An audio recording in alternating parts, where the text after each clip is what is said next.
I just took a bite of one of the most simple and best frittatas you can make. It has potatoes, it has prosciutto, it has goat cheese, it has asparagus. It's the essence of the season as we go into spring, but guess what? It's simple and I think you're gonna love it, so let's make it together. So if you haven't made a frittata, they're super simple, and really what it is a crustless quiche. It's really, the filling is pretty much the same as a quiche, but it has no crust, and you can really make it your own, make it whatever you want. This is a spring-filled frittata. It has one of my favorite vegetables, which is asparagus, which you're just beginning to see as it starts coming into season in different parts of the country. And it's one of my favorite things because I think it's underutilized. I grow it, and I grew up with it, always having it on the farm and always going out and picking it. So we'd find so many ways to use it.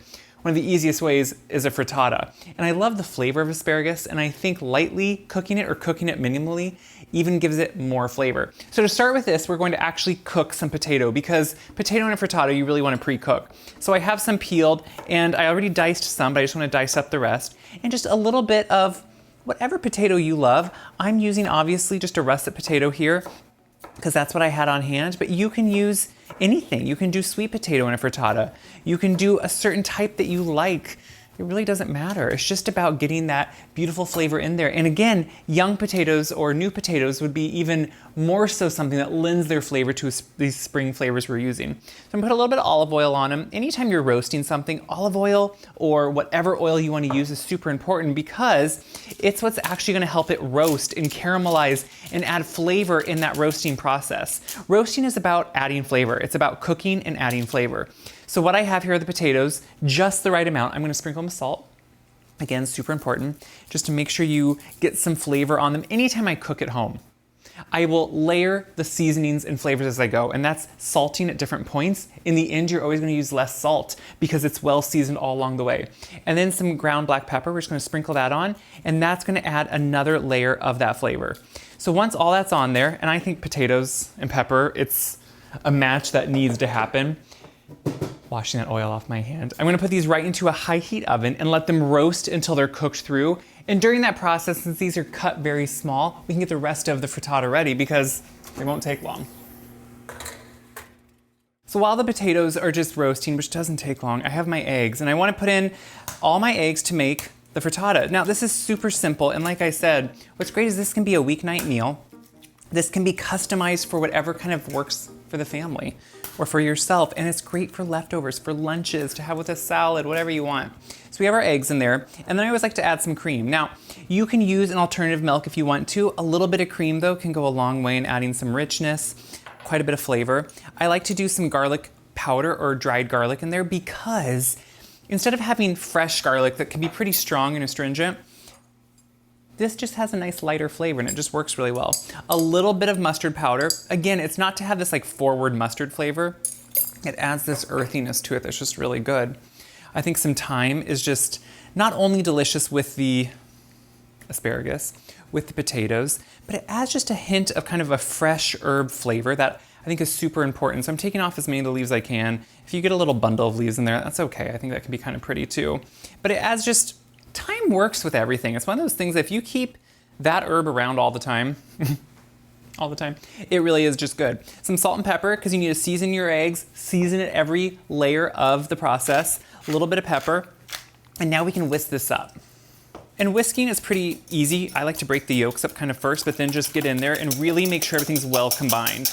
And the reason for this, you don't want pieces of white or yolk separated when it's baking.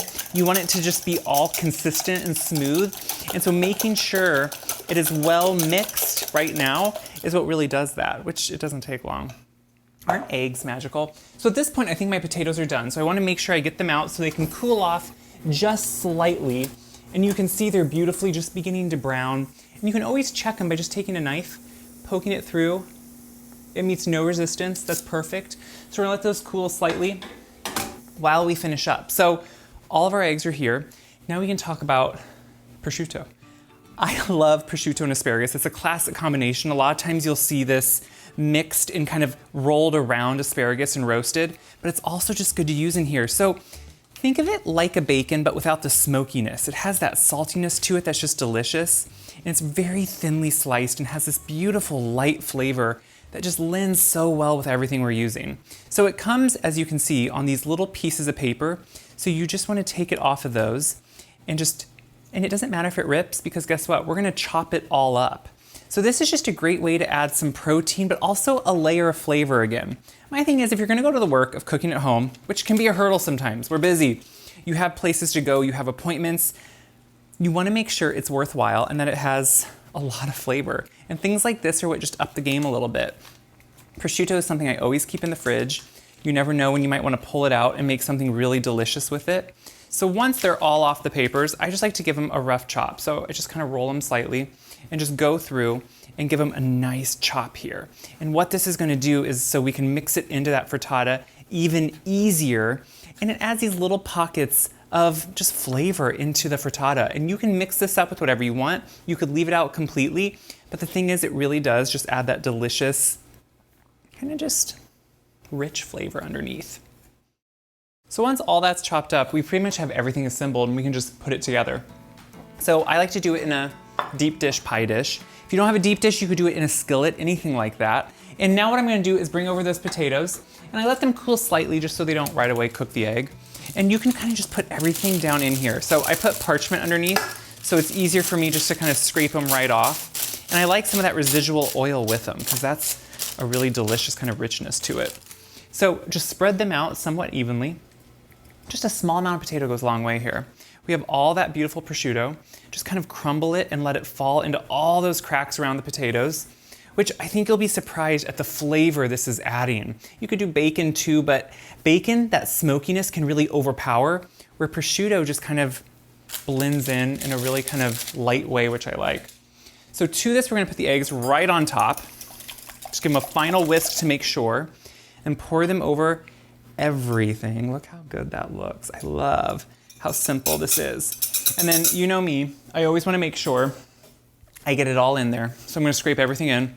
And then I'm gonna dot the top with some goat cheese. Now, if goat cheese isn't your thing, that's fine, do whatever cheese you want.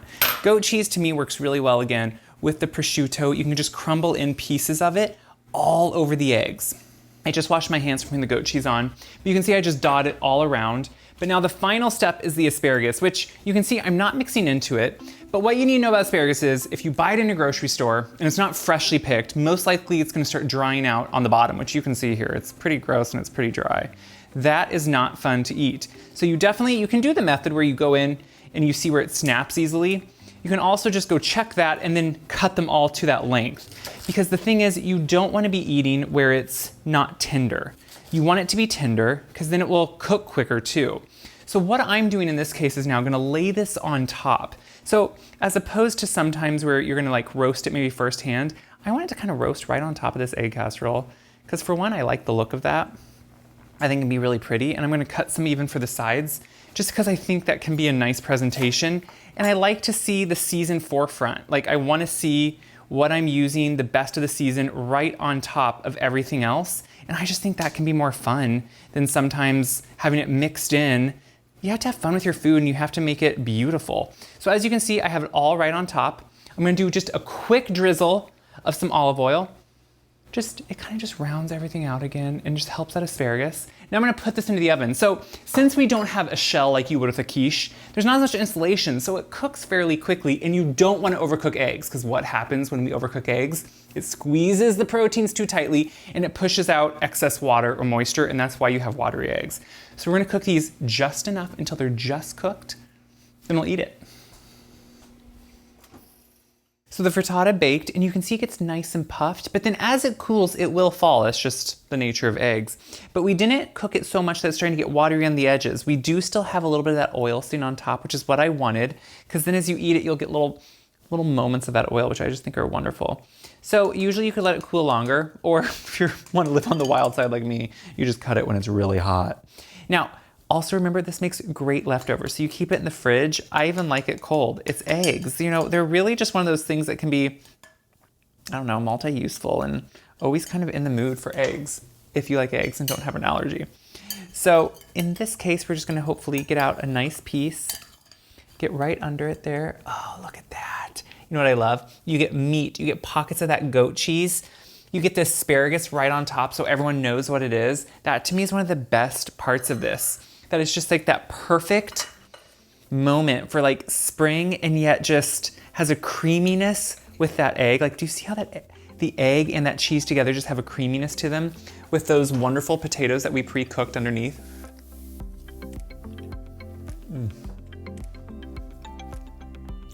This is good. Bar none, what I think is so important here is the goat cheese. If you don't like goat cheese, forgive me for a moment here, but the goat cheese brings all these wonderful flavors together. The fresh asparagus flavor mixed with that prosciutto. The goat cheese has this earthy tanginess that to me is just unmatched. And the eggs are the carrier of it all. This is delicious. This is great. And guess what? You just did it with me, so you can see how simple this is. Making this food, making these videos is about making you feel confident to replicate in your own home. That's what I want you to do. So take this, make it, enjoy it. Check my website, wiseguy.com, for this recipe and all my other recipes. They're all on the website, and they're there for the taking because guess what? Good food, it'll make you happy.